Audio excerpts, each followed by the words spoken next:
Hello అండి. ఈరోజు వచ్చేసి హెన్న కలుపుకోవడానికి ఇలా డికాషన్ అయితే పెట్టానండి. చూసారా, దీంట్లో బీట్రూట్ ముక్కలు వేసేసి ఇలా డికాషన్ అయితే కాస్తున్నాను. ఈ బీట్రూట్ని మిక్సీ పెట్టడం కంటే ఈ విధంగా ముక్కలుగా కట్ చేసుకొని డికాషన్లో వేస్తే ఈజీగా పని అయిపోతుందండి. ఇది మొత్తం పూర్తిగా దగ్గరికి అయ్యే వరకు ఇలా డికాషన్ అనేది కాచుకోవాలి. ఇలా నైట్ చపాతీ చేస్తున్నానండి డిన్నర్లోకి.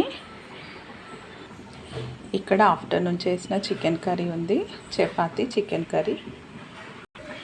ఇక్కడ వచ్చేసి ఆఫ్టర్నూన్ చేసిన టమాటో కర్రీ కాస్త ఉందండి. చపాతీ పిండిలో ఎంతమంది సాల్ట్ వేస్తారు? చాలా మట్టుకైతే సాల్ట్ వేయకుండానే కలుపుతారు కదండి పిండిని.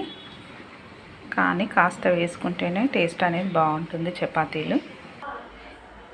ఇలా ఐరన్ కడాయి రస్ట్ పట్టింది ఉంటేనే హెన్న కలుపుకోవడానికి చాలా బాగుంటుందండి. గ్రోత్కి కూడా చాలా మంచిది, జుట్టు గ్రోత్కి.